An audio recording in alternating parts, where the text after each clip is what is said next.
Hello everyone, and welcome to another instance of our conversations, Q&As with authors.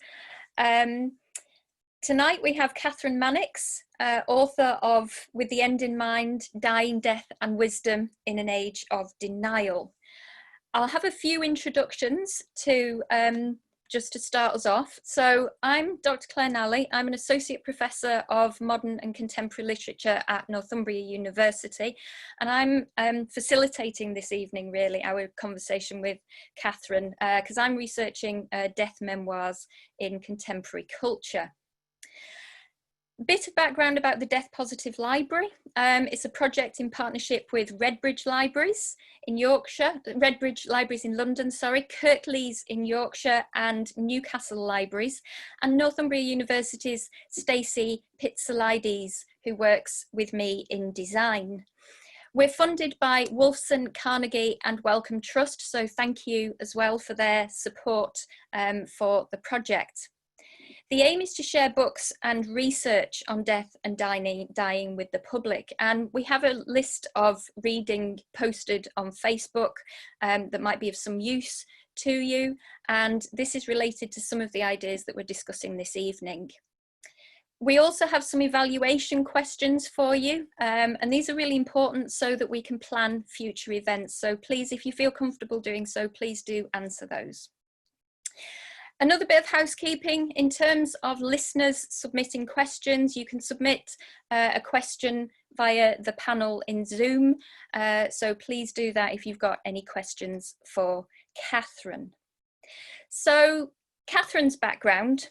Kathryn Mannix spent 30 years in palliative care, including 25 years as a cognitive behaviour therapist, as well as a medical doctor. Kathryn took early retirement to campaign for better public understanding of death and dying. Her work includes radio, podcasts, public speaking and training for healthcare professionals, as well as her book With the End in Mind that she'll be reading from this evening, published by William Collins in 2017. So thank you so much for joining us, Kathryn. I'm really excited about this actually. It's been an absolute joy working with you over the past couple of weeks, and hopefully we can convey that to our listeners as well. Well, thank you so much for inviting me. I'm really excited to be here and so honoured that so many people have turned up to join us this evening. Thank you all for being here. It's lovely. It's an utter testament to your work, actually. So yeah, well done you. So I think to start off, thinking about palliative care, and your book mentions that palliative medicine only really sort of evolved in the 1980s out of the hospice movement. So can you tell us a little bit about what drew you professionally to palliative care? Sure. So I started off as a hospital doctor, and I did the hospital physician postgraduate exams, and I thought that I would have a career in cancer medicine. I wanted to be an oncologist. And so I spent a year working in our big cancer centre, and it was really, really interesting. But the thing that really drew me wasn't finding the cure for cancer. It was looking after and trying to sort out the symptoms of people who knew that they weren't going to be cured of their cancer. And in the 1980s, of course, that was a much bigger proportion of people than it is now. And there's something really interesting about that group of people, about them realizing that the time that was left was precious and wanting to optimize how they used it. And they couldn't do that if they were stuck in bed because they had a sore leg or they were too breathless to move around easily. So I just found that very, very interesting. Around about the same time as that, a hospice was built in the city where I lived, about 3 blocks away from my house. So I wrote to them to say, you know, I know you're taking on volunteers, would you need a volunteer doctor? Because I thought, you know, I've done a smattering of lots of different medical specialties and some oncology, and then in those days most hospice patients were cancer patients, which they're not at all anymore. And they invited me along, and when I got there, I discovered that I'd arrived at lunchtime and they'd been interviewing all morning for the new medical director of this hospice. So I arrived just before they finished the interviews, and these three very smartly scrubbed men looked very surprised when this woman walked in. And then they all had lunch, and then the interview panel interviewed me without inviting the guy they'd just appointed as the new medical director. And then said, would I like to come and work as a trainee there? Well, you bet I would. And luckily we got on very famously. He's a fantastic trainer. He's a very self-effacing person. He appears in the book as the leader, really to protect his blushes. Yeah. I wondered if that was the leader. Yeah. And so I arrived in a hospice, and it was called hospice care. And I have to say, a lot of the doctors who I worked for, the senior doctors in the hospital, they wished me well, but several of them took me to one side and told me that I did realise this was professional suicide, didn't I? And it just wasn't going to go anywhere, and why wasn't I staying in hospital medicine and having a conventional career? And within a fortnight of being in a hospice and working around managing symptoms, and I know we've got lots of palliative care colleagues with us tonight, so let's start by saying palliative care isn't about dying, it's about symptom management. We don't care if you're going to survive, we'll still see you and help with your symptoms, but the best way to get rid of symptoms really is to treat the underlying illness, isn't it? So there's a huge proportion of the patients who we look after where the underlying illness can't be got rid of, and so we're managing the symptoms to give them back their quality of life. So we meet a lot of people who happen to be at the end of their lives, but we don't meet them because they're at the end of their life, and that's a really important distinction. If you're referred to the palliative care team, to the local hospice, it's about your quality of life, it's not about the length of your life at all. So here I am, I'm in this hospice. It's all about the quality of life for these people. It's all about teamwork.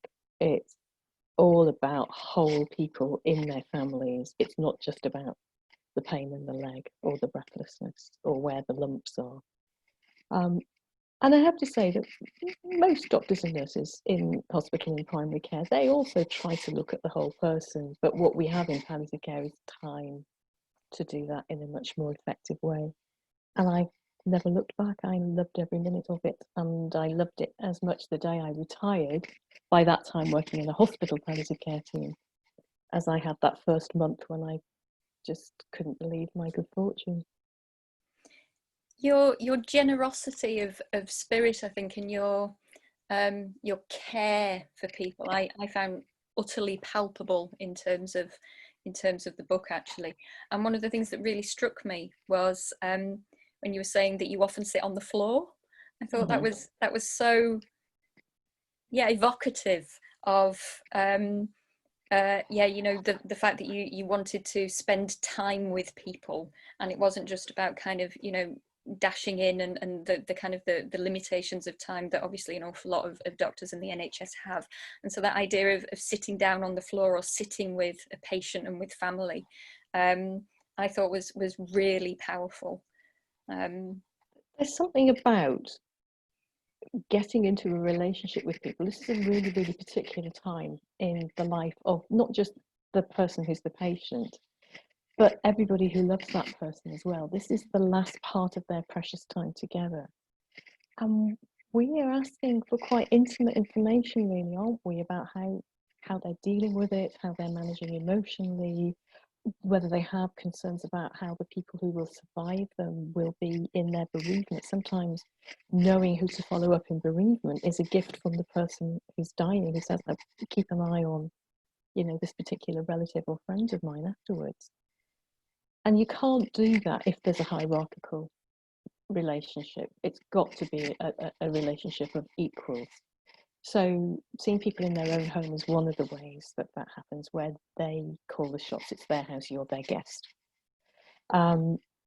Sitting on the floor is another one of those things. I can hear all the nurses going, oh gosh, it was infection. But yeah, I do sit on the floor. And then the other really, really important piece of kit is this. And tea is ubiquitous in your book. There are lots of cups of tea. And when I first submitted the manuscript, my editor got back to me and she said, yeah, this, you know, she liked it, but she said, there's a couple of things we're going to have to change. Okay, what's this going to be about? Well, there are too many Christmases and there are too many cups of tea. There can never be too many cups of tea. Well, I thought that too, but you know, she's my editor and she knows what she's talking about. So we negotiated. So the thing is, in palliative care, Christmas is really important, birthdays are really important, family occasions, because there's always that sense of this might be the last one. And, you know, we discuss in the book how Christmas starts sometimes towards the beginning of October in order that people can get their last Christmas celebrated. And some people then get actual Christmas as well. That's all right, that's just a bonus. So I did do a deal, and some of the occasions became wedding anniversaries, and there's a Valentine's Day and some other things, but actually they were all Christmases. But I wouldn't budge on the cups of tea, because this is a kind of ritual that we have. It's a very British sort of ritual, isn't it? But if I make you a cup of tea, we've now stopped having a doctor-patient conversation. We're not having a consultation now. This is a conversation. This is, you know, two women in a teapot, or a guy and a girl in a teapot, or, you know, just two mugs. So I've made cups of tea in people's houses, and I've made cups of tea in hospices and hospitals, and it just is a way of making sure that I'm declaring that I'm here to listen to you, and I might have some stuff in my bag and in my brain that will be helpful, but there's nothing special about me. The person who's really important here is this person who is called the patient, but actually is still a person, and that's really, really important. I'm sure that is so valuable for people listening, actually. Can we have our first reading from you as well, whilst hopefully people are sat there with their cups of tea? Right, well, so when I first went to work in a hospice, I'd worked in a variety of different medical wards, usually in places where people have very serious illnesses. And so I'd seen a lot of dying. And I'd been, you know, the junior doctor whose job was to stop the person from dying. By the ward round tomorrow morning, I should have stopped this person dying, and I can explain to the consultant what went wrong and how I put it right again.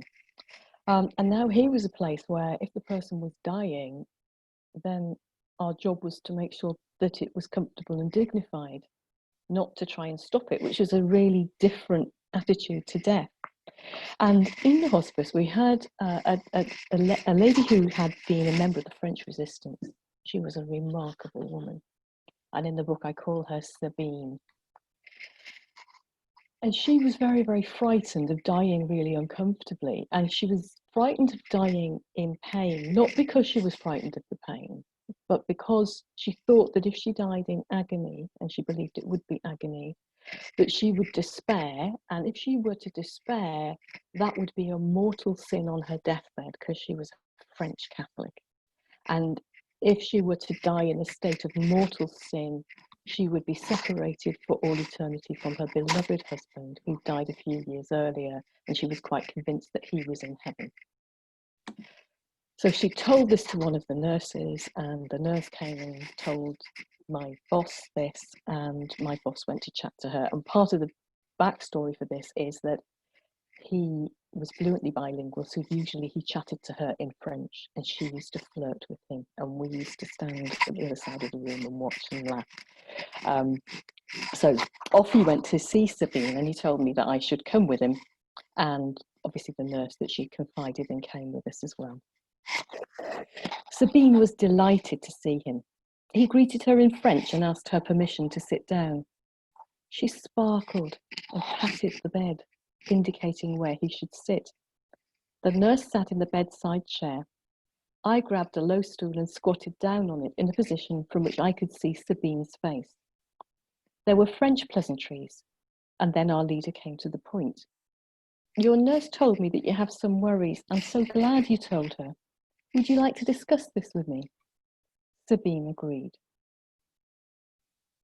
You've been worrying about what dying will be like and whether it will be painful for you. Yes, she replied. I was startled by his direct approach, but Sabine appeared unsurprised. And you've been worrying that your courage may fail. Sabine reached out for his hand and grasped it. She swallowed and croaked, "Oui." "I wonder whether it would help you if I describe what dying will be like," he said, looking straight into her eyes.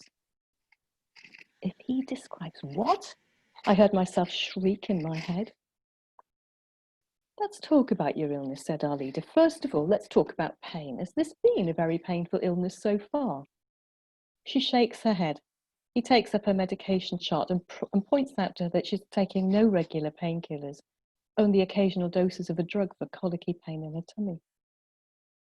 "If it hasn't been painful so far, I don't expect it to suddenly change character and become painful in the future, but if it does, you can be sure we will help you to keep any pain bearable.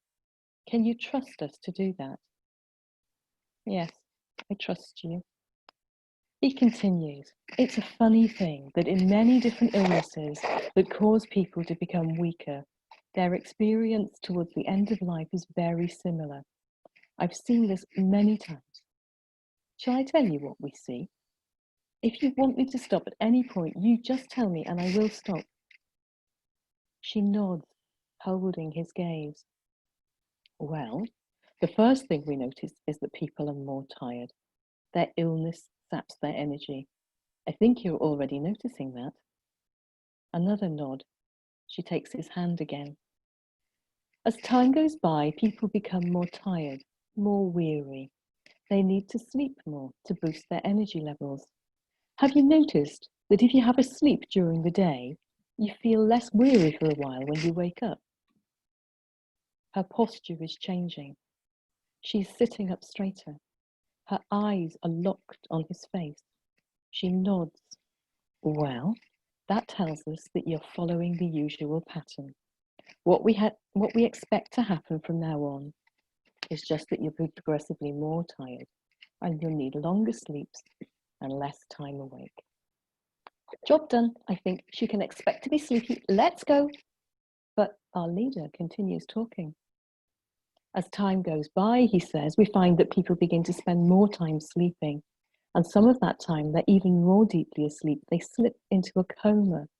I mean that they're unconscious. Do you understand? Shall I say it in French?" "No, I understand. Unconscious. Coma. Oui." She shakes his hand in hers to affirm her understanding. "So if people are too deeply unconscious to take their medications for part of the day, we'll find a different way to give those drugs to make sure they remain in comfort." He must be about to stop now, I think.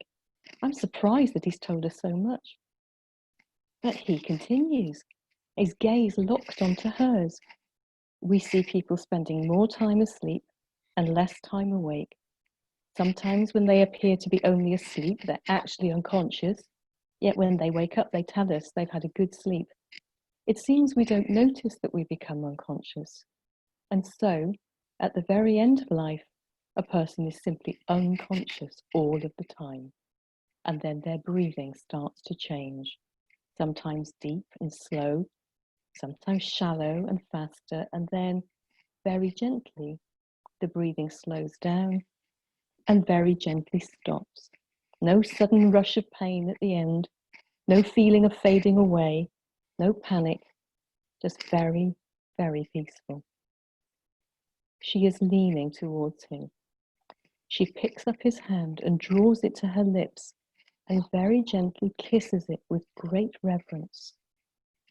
"The important thing to notice is that it's not the same as falling asleep," he says. "In fact, if you're well enough to feel you need a nap, then you're well enough to wake up again afterwards. Becoming unconscious doesn't feel like falling asleep. You won't even notice it happening." He stops and looks at her. She looks at him. I stare at both of them. I think my mouth may be open, and I may even be leaking from my eyes. There is a long silence. Her shoulders relax and she settles against her pillows. She closes her eyes and gives a deep, long sigh, then raises his hand, held in both of hers, shakes it like shaking dice, and gazes at him as she says simply, "Thank you." She closes her eyes. We are, it seems, dismissed. That was, for me, one of the most powerful sections of your book. And I do want to pause on that. But we've had a little bit of feedback from the chat where people are struggling to hear a little bit. I think because it might be your scarf is scratching on part of the microphone. Oh, guys, I'm sorry, it probably is, yes. Let's see if we can work out what to do with that. If I move that over there, Yeah, so there, that'll hold it away from the scarf. Thanks for telling us, people. yes, so thank you everyone for that, because we do want to hear Katherine. That's why we're all here.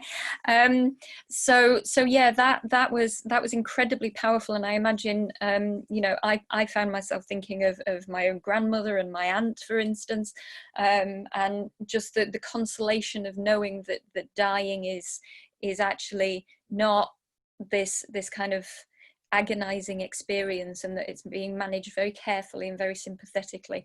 And I think your sort of, I suppose your early introduction to that explanation to a patient is was also really powerful, and you could really see how this figure was a mentor in your life a little bit in some ways. Still is. Yeah. Oh, that's lovely. That's so lovely to hear. Oh. So we have loads of questions coming in. There's no way we will be able to get to all of them. I'm sorry, everyone. But one of the questions that I had, and then I think we'll probably scrap all of mine and hand over to reading for you, and then take some questions from our very keen audience. One question I had was this idea of telling stories. And I don't think in many ways, as you and I have discussed, that telling stories perhaps an obvious analogy with medicine. But there's a definite sense that you're recovering stories here. So do you see yourself as a storyteller? Because there's a real problem around language and death, isn't there? Yeah, I think that's a really interesting question. I've always been a storyteller. I come from a family of storytellers. We had stories told, not read, when I was a child, as did my parents before them. And I eventually took over the storytelling as the big sister. And I certainly think when we're trying to teach, that helping people to discover truths is much more helpful for them than telling them truths. Something you've discovered for yourself is something that belongs to you and you won't forget it. Whereas if it's given to you as a piece of information, you might remember it, you might not. So I think that when I'm teaching medical students, nursing students, junior doctors, using case stories is something that's a really important way of helping people to remember essential medical truths as well, because what they remember is the person and the arc of their story, what went well and why it went well, and perhaps even more helpfully, what went badly and what you can learn from that and how you can avoid that going wrong in the future. So when I wanted to help people to understand about the process of dying, it seemed to me that I could sit down and write a medical textbook, which is the sort of writing I've done before, has been medical academic writing, which is a very different way of writing. Or I could just try and put back what's missing. And what's missing is that 100 years ago, we would have sat around the deathbeds of our beloveds at home, and we would have known what to expect. And we would have been familiar with the sequence of events that happens. And so, my boss wouldn't have had to explain to that lady what happens if somebody's dying. She would have known it. She would have seen it. Now, we weren't as good at symptom control 100 years ago. So, of course, although dying itself doesn't cause symptoms other than loss of consciousness, and then those breathing changes, we're all going to die of something, and it's that might cause symptoms. So it's really important that we get the symptoms sorted out well in advance. But by giving people stories, what I was hoping to do was kind of say, look, come sit here by me, and let's just talk about some people. And let's just kind of time travel into the rooms where these things are happening for these people. So you feel as though you've seen it. You feel as though you've been at those bedsides. You've heard those noises. You've been part of those conversations. And now when you leave, you know something that you didn't know when you arrived. Not because I told you it, but because we were together and we saw it.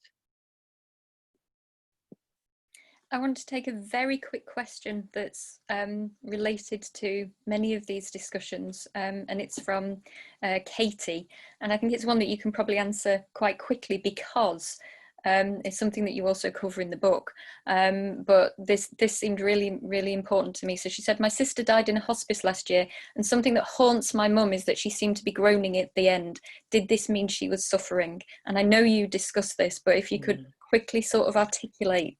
Katie, thank you so much for daring to ask that and for telling your story. And I'm really sorry to hear about your sister and about what your mum is carrying since then. So when my leader was explaining that breathing change to Sabine, what I went on to discover was that those breathing changes are very similar from person to person. Once the brain is turned off, so we're unconscious, the only bit of the brain that's still working is the bit at the very bottom at the back, and it's really primitive, and it's just reflex cycles. It's just automatic cycles of breathing.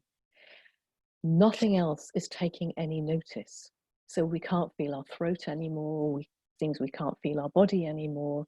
And so we might breathe out without fully relaxing our throat. We might breathe out through our vocal cords, and we will make a noise that sounds like a sigh or sounds like a groan.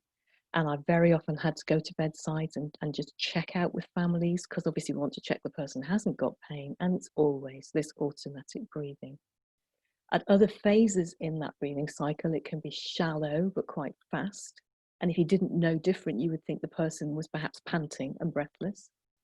And the other thing that happens is that we don't try and clear our throats anymore. So if there's a little bit of fluid that the mouth care has been given with, or a bit of saliva or phlegm from the chest, it just lies at the back of the throat. They don't try and cough it, they don't try and clear it. Imagine if you had a little bit of tea or a toast crumb on the back of your throat, you would really work hard.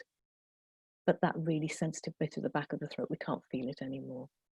And so the fluid lies there, and we're still breathing, so the air comes in and out of the windpipe, and it bubbles as it goes through that fluid, and it makes the noise that's called the death rattle. And everybody goes, it's the death rattle. Actually, that's a noise that tells me this person is so deeply unconscious now that they can't even feel that tickle of fluid at the back of the throat. So I can't time travel with you to what happened with your sister while your mum was sitting with her, but it's most likely that what was happening was that your mum was hearing her doing, during the very deep breathing part of that breathing cycle, simply breathing out against her vocal cords and making sighing noises.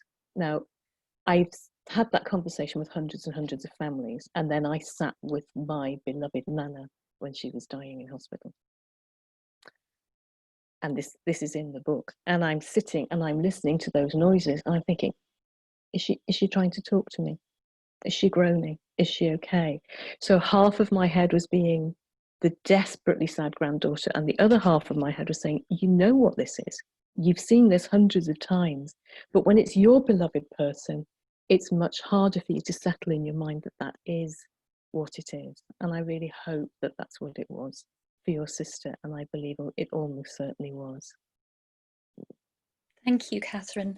We've also had other comments from people in the chat saying that they wish they'd known that when their mother died, and I think it's so powerful to hear it so very calmly and methodically and rationally but sympathetically explained that that is probably the experience. So thank you so much for that. I think if we can have the second reading from you now, I think that would be really useful, and then perhaps we can take some more questions. Okay, so I want to introduce you now to a much younger patient. And this is a young man who, in the book, I've called Mark. I've got to be really careful to call people by the wrong names. One of the great joys of my clinical life was that I was also a cognitive therapist. I ran a cognitive therapy clinic for palliative care patients, but I also used bits of cognitive therapy practice just in everyday being a doctor. And I was really looking forward to a long break because I was going to have Christmas and New Year and the days off in between off for the first time in something like 20 years, the Millennium New Year. And on Boxing Day, I got called into the hospital by one of my colleagues in the respiratory department because he had a young patient, a young man with cystic fibrosis who'd recently been put on the waiting list for a lung transplant. And this was a lad in his early 20s who'd coped with being breathless, increasingly breathless, for more than a decade. But since the day that he went on to the waiting list for a lung transplant and really realized that he was sick enough to die, he had been too terrified to go home. He'd been in a single room in the respiratory ward and couldn't be left alone. So he was refusing to see a psychiatrist. He was refusing to see a psychologist. The ward were on their knees and they rang me and said, "Will you come in?" It was Boxing Day. It was afternoon. I had to take a taxi. What can I say? "I'm not talking to a shrink," Mark greets me. "It's Boxing Day on a respiratory ward." He's leaning forward, legs crossed and elbows protruding, all skin and bone like a stick insect in an oxygen mask. His t-shirt, clinging to his sweaty chest, shows his protruding ribs and the suck of the muscles between the ribs with each panting breath he takes. This is a man on the edge. Of what? Terror? Anger? Despair? "Lucky I'm not a shrink then," I reply. He surveys me gravely. "They said you mess with people's minds." "Doesn't look like your mind needs messing with," I say, and he rolls his eyes. "But your mouth is dry, isn't it? And so is mine. Shall we have a cuppa?" We negotiate. If I prove to be capable of producing a decent cup of coffee, 5 sugars, cream if there is any, then he will agree to talk to me, providing there's no messing with his mind. And if he says stop, I will stop. Leaving his door ajar, I make for the ward kitchen, just past the seasonal chocolate mountain, and discover the high-quality coffees and gourmet teas that have been given by grateful relatives for Christmas. Even squirty cream. How providential. Once I passed the coffee test, our conversation could begin. Mark described the sensation of working hard to breathe, associated with a dry mouth, heart palpitations, and a sudden realization that he was about to die that had gripped him at least 3 times an hour since he'd been given the radio pager. Although conversation was handicapped by Mark's hissing mask and his penchant for expletives, we were able to draw out his experience as a sequence of steps. And I'm going to have to show you this because it's a little diagram in the book. And this is a cognitive therapy diagram. And what I'm going to talk you through it. So the top box says 1, notice that I can't get my breath easily. Take deeper breaths to check. Confirms difficulty. This leads on to box 2. My heart starts pounding, head feels light, legs shake, mouth feels dry, which leads on to box 3. Interpretation, I'm about to die. Here, now, suddenly. Which leads on to box 4, feeling overwhelming terror, take more test breaths to see how bad things are, and we end up back in box 1 where I notice that I can't breathe properly, and he's going round and round. I'm drawing this diagram. Mark was intrigued. As I drew the experience he was describing into the diagram, he leaned forward to watch, even though this constricted his chest movement. He became irritated by the hissing of the oxygen mask, and he moved it from his nose and mouth to the top of his head, where it was held in position by its elastic thread like a tiny policeman's helmet. He began to point out the sequence of events and to add details until he was satisfied that the model described what he was experiencing.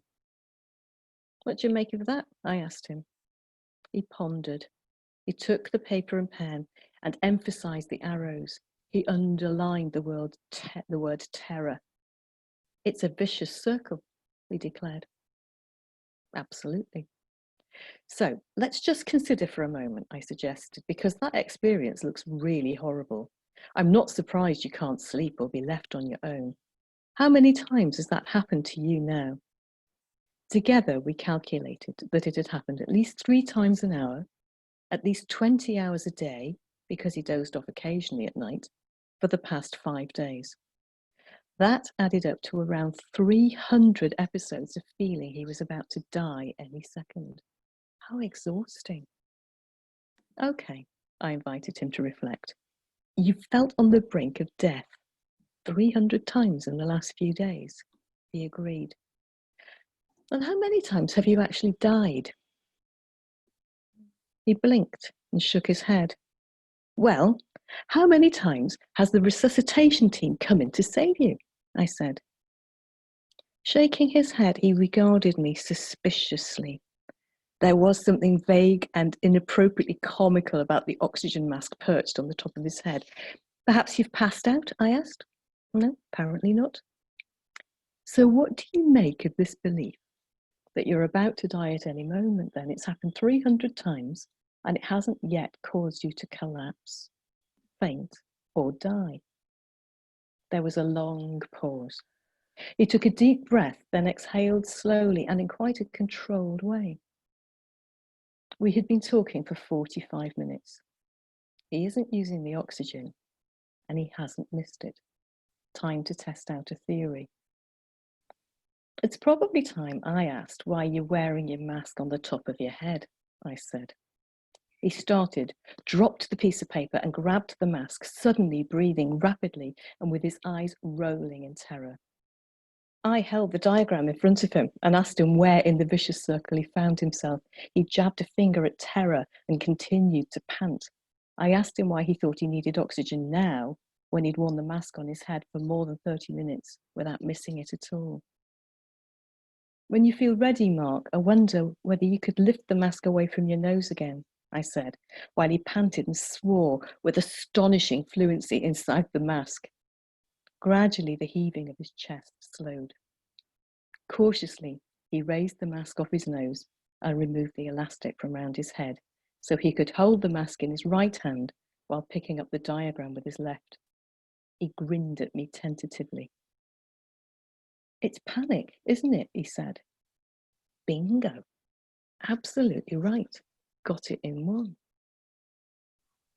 So Mark and I went on to have a therapeutic relationship with each other that involved him swearing at me a lot for about the next 3 months. And he did get out of hospital and he did manage to go to the pub with his friends and go to a football match, nearly get into a fight in town because he was admiring somebody else's girlfriend. And then this. Mark did get home. We continued to meet for CBT, and he managed his breathlessness by using distraction and remembering non-threatening explanations for his symptoms.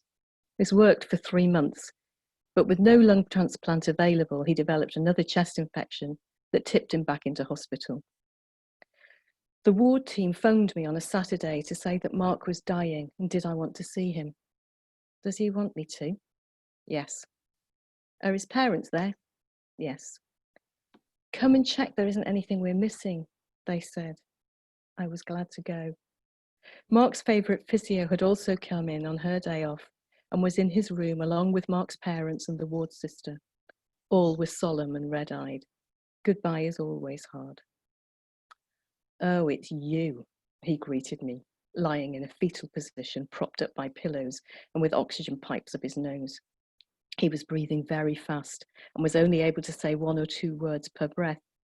Are you here for Coggy thingy or Pally, what's it? I'm here to see if you need a decent cup of coffee, I said. He grinned, then asked his parents to leave the room for a moment. His glittering eyes shifted round the room, vigilant and wary, yet his smile was sincere. You should be fucking proud of me, he announced, his ability to swear still utterly intact. Really? Why's that then? I am not going to cry. Well, look at me. I'm fucking dying and I'm not fucking panicking, he declared, delighted with himself and allowing himself a deathbed swagger.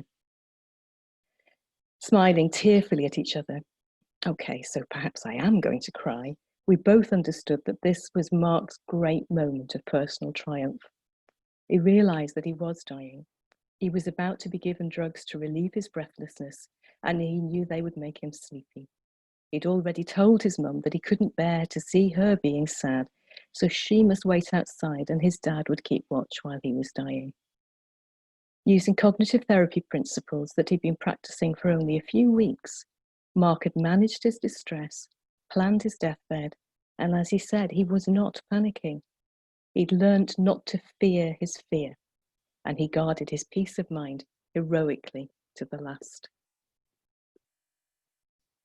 Thank you. That is, I think this is where storytelling is really important, because you captured Mark's character so effectively. So I think we can say you're an author, even though you've been saying that you're not. I think we can. You have published a book and it's got stories in it. I think that counts. Okay. But thank you so much for that. We've had so many questions from medical professionals. And I'm really sorry, but we won't have time to take them all. But one that I think might be quite helpful, and I think will answer many other questions that we've had, is from Emily Johnson, who sent a question in earlier this week, and she said she's starting a new post as a hospital-based palliative specialist nurse, and is there one piece of advice you would give someone moving into a palliative specialism? Relatedly, we've also had a question from, let me just see if I can find it. I think it was from Alex, who is a medical student, who said, are there any books that you could recommend for a medical student wanting to move into palliative care? So it's a two-part question, really. Okay, so Emily, excellent, good choice. I hope you enjoy it. Be curious. I think that's the secret of success in the clinical disciplines, that actually if we go in and we're curious and we want to know what it's like to be this person and what's the most important thing for them, then we'll end up doing something that helps them rather than something that we can do, because we tend to feel that if we can do something, we should do something, and we all know what kind of bother that can get us into. So I would say just use your curiosity. You'll be greeted by people who want to help you to be the best version of a palliative care nurse that you can possibly be. So trust your colleagues, trust your gut, and just be really curious about your patients and just enjoy it. Alex, wherever you are doing your medical training, almost certainly there will now be some palliative care teaching in your curriculum. It will be about symptom management. It will be about psychological well-being. It's really unlikely to be about what happens as people die, and yet it's the only 100% cert, isn't it? So if you want to do some reading around it, there's this book that I know that's got quite a lot of stories about palliative care patients in it. It's interesting that gradually it's becoming a field that's being written about. When I made this book proposal, it was into a desert, and over the next 18 months, 2 years, lots and lots of books came out. Atul Gawande's Being Mortal was already out there and is a wonderful plea to particularly the American medical confraternity, but it applies here too, to not do stuff just because you can do stuff. So it comes back to my response to Emily about what matters most to the person, what matters most to the patient. And Atul Gawande, who's himself a surgeon, wants every medical student in America to be taught to ask what matters most. What matters most to you? So there are things to read, but I'm not sure, even though we're at a library tonight, I would recommend reading. I would recommend sitting on the floor next to patients and listening. Thank you so much. We also have a question from Lynn, who has said, what can we do to improve palliative care for people living with dementia? I don't know if you... Oh, isn't that really, really hard, Lynn? It's a really important thing that you've raised. And the difficulty, I guess, is that the time to have the really important conversations is before we need to have them. And what happens is we defer them, don't we? We defer them, and then suddenly somebody gets a difficult heart condition, difficult lung condition, a cancer that's not getting better. And now we think, oh, we've got to have these conversations. But if the condition that somebody's got is a condition that prevents them gradually from being able to have those conversations, it moves the conversation backwards so that it's much earlier in their illness while we still can have those conversations. And that's why I think we should be starting the conversations when we're in our 20s and 30s and 40s. So actually we've started it and we're just always just building it up a little bit and building it up a little bit. Most of us don't know what we're going to die of yet. Some people who are here today actually might do. And the closer we get to having the illness that's going to kill us, the better the planning we can do. So we're going to have to fine tune it as we go through life. And the difficulty for people with dementia is, do you want to go through the process of having the dementia diagnosis and then immediately launch into the necessary conversations?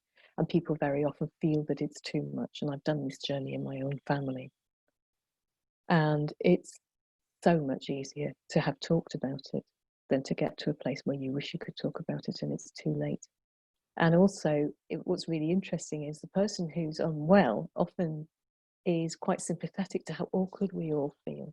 And they are often able to have the conversation more easily than we feel we can.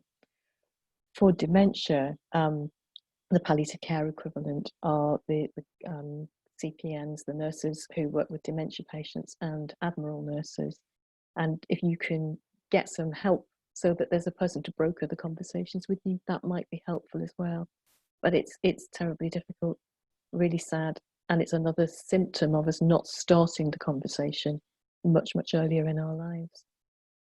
I think that is why the your work and the wider work of things like the Death Positive movement and Dying Matters Week is so incredibly important to society, because it's completely rethinking our ideas about how we navigate death, or at least I suppose kind of reconfiguring or revisiting perhaps older practices about, you know, being a bit more immediate in terms of death. So that's so really helpful. Thank you. Because it wasn't always this way, was it? We weren't quite always so removed from death and dying historically. So yeah, it's kind of recovering some of those experiences and conversations.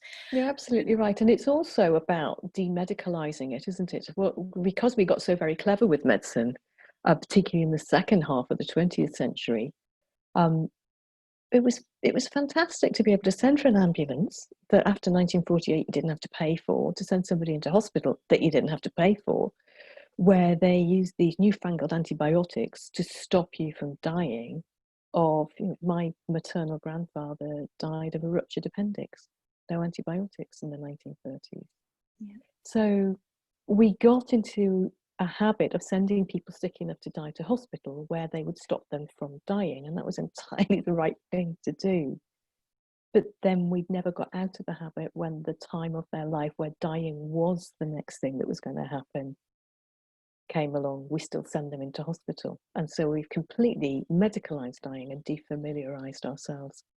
And it's time to take it back. It's time to demedicalize it. It's time to have companions who support us during our dying, who don't need to be doctors and nurses. They just need to be wise, kind people, which 100 years ago, there would have been the wise woman down the street, and it usually was a woman, who would come along when somebody was dying. She'd come along when somebody was in labour. She'd come and help you lay out a corpse on the kitchen table. She knew how to do all those things. We need those people back. Yeah, maybe not laying out corpses on the kitchen table. We could probably do that more comfortably in bed now, couldn't we? I'm not sure someone would fit on my table, to be honest, but anyway, but yes, in bed sounds more comfortable as well. I suppose it'd be remiss if we didn't have a question about COVID-19, and we've had quite a few questions about that. One from Karen Wesley, who has said, how has COVID-19 affected end-of-life conversations? So she said PPE and physical distancing affecting communication, but also guidance on not having contact with patients and families. So how have you managed to keep up with having conversations, or perhaps as you've retired, how are your colleagues managing this? It's really, really difficult, isn't it? Thanks, Karen. Really, really good question. So there's a variety of layers there, aren't there? So there's the experience of families of suddenly needing to have conversations that they weren't expecting to have, which goes back to my previous answer that none of us is ever ready, and then suddenly something like this happens. And then that difficulty of people being separated. And one of the things that I've seen in my recent return to the NHS during COVID, working this type of staff support and helping to support people with some of these really tender, important conversations, is the huge sadness of my nursing colleagues, well, everybody, but particularly the ward nursing colleagues right across the hospital, about that separation of families at a time when somebody is sick enough possibly to die, or in the early days sick enough and known to be dying and visiting wasn't allowed, and gradually the visiting rules have been changed, but we still haven't managed to assemble a whole family of people around a deathbed in the way that we are used to doing. And part of the difficulty then is, one of the ways we make sense in bereavement of what's happened is everybody assembles their bits of the jigsaw from that last period of the person's life, and they build together the narrative, the story of what happened to mum or dad or Uncle Bob or our Billy or whoever it was.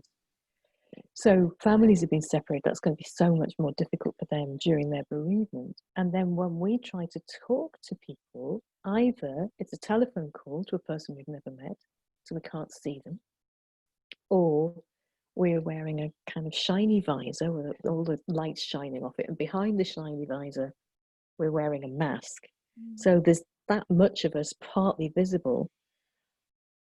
That in itself makes it difficult. One of the things that my colleagues who are listening in will also acknowledge is how uncomfortable and hot and aware of our bodies and our breathing and the noise that we're making while we're breathing we feel, as we're trying to create a calm environment to have this really difficult, sad, tender conversation. So the whole thing has been incredibly difficult, but it's made a couple of really remarkable things happen.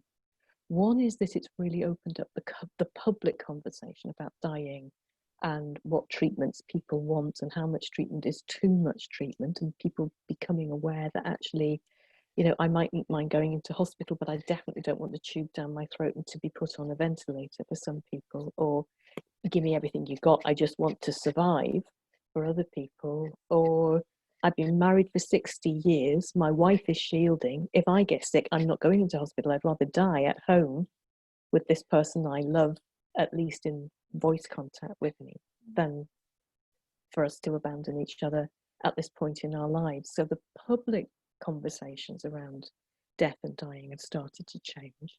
And as professionals, we've started to examine the conversations that we have and what are the important components of them, so that we can make apparent by saying them or by using our body language more appropriately that we are terribly, terribly sorry that you're having this conversation under circumstances like this, over a phone when I can't see you and I haven't met you before, from behind a mask and we can't see each other properly.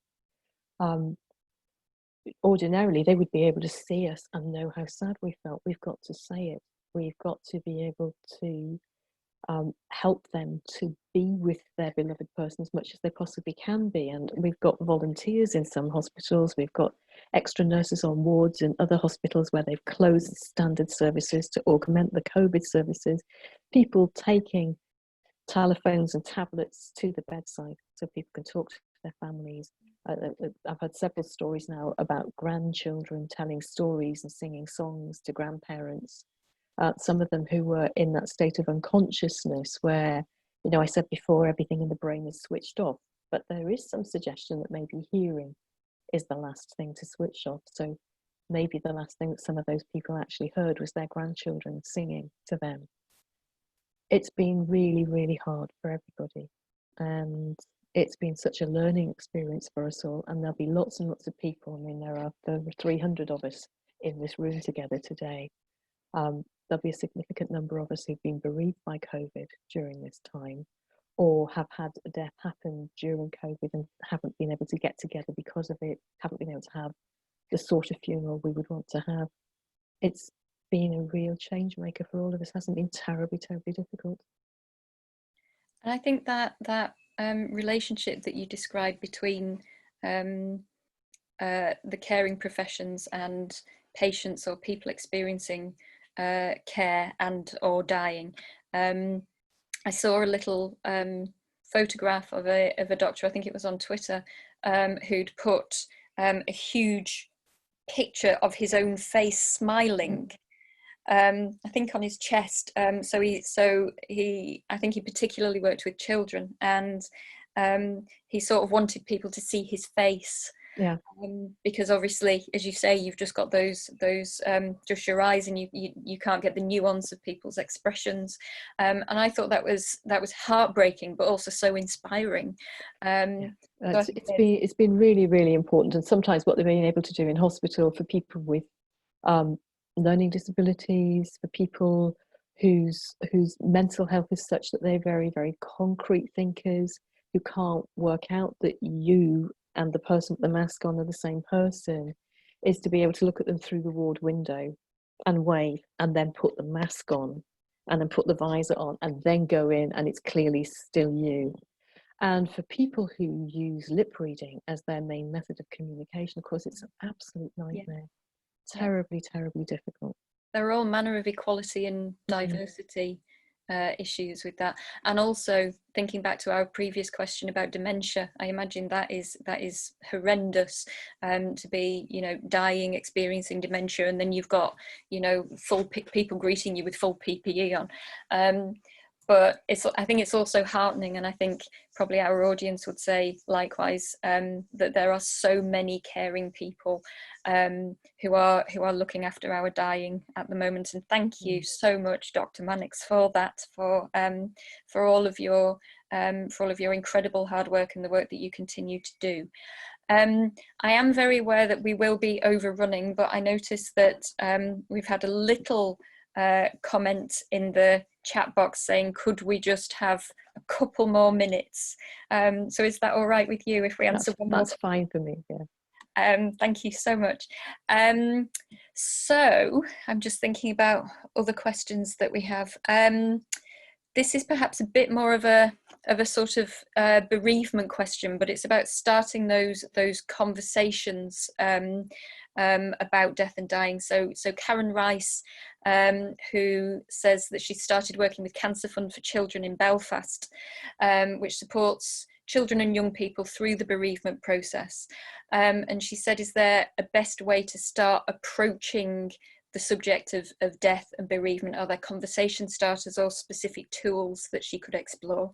And what that reminds me of a little bit was one of the questions that I was thinking about as well, where you mentioned pets and bereavement and how that's a good way to start speaking to children about dying. So yeah, can you say a little bit more about that in particular? Well, I'm very aware that we'll have people in our virtual room who are absolute experts on this, and I'm absolutely not. I'm not a bereavement person. I'm a dying and death and palliative care person. That children's understanding of dying changes and matures with them over the early part of their lives. And one of the great maxims, I think, for helping children to understand anything is to answer their questions, but check what the question means first.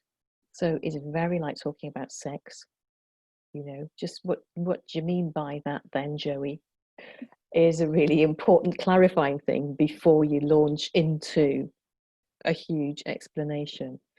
If children have experiences that they can refer to, like there have been pets who've died, or there have been, you know, people who've been in their lives and they no longer see because they have died, then that's very helpful. It's really, really important that children understand that dying isn't sleep. It isn't temporary. And even though it's heartbreaking to have to tell them that it isn't temporary, children who've been told that, you know, Granny died, or Granny went into a long sleep and she's never going to wake up, is terrifying. And we have to remember that they are massively wonderful imaginations. They still live in, you know, in a land where there are dragons.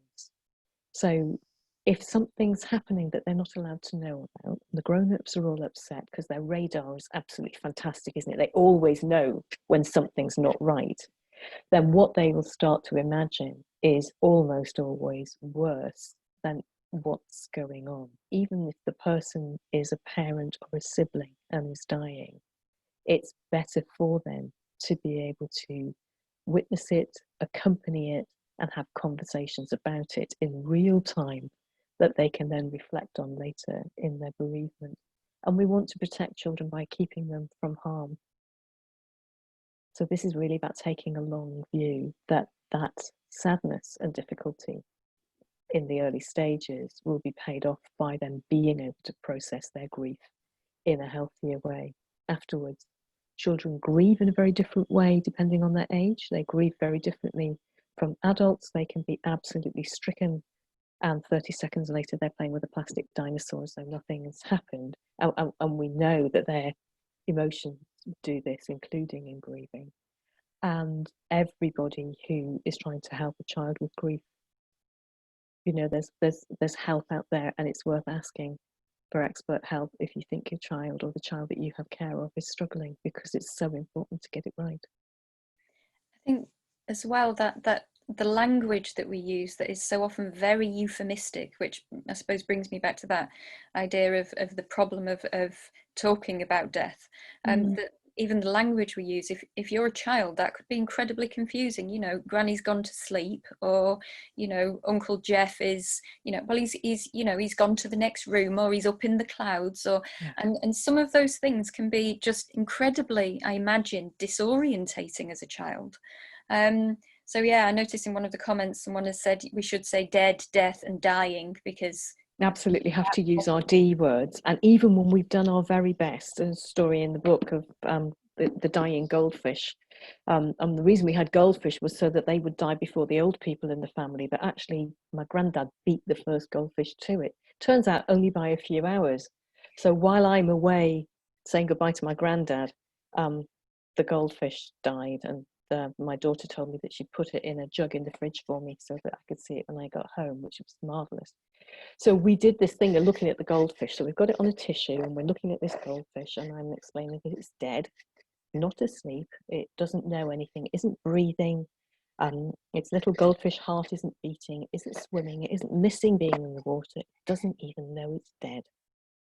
So one of them must be about 6 and the other one about 3.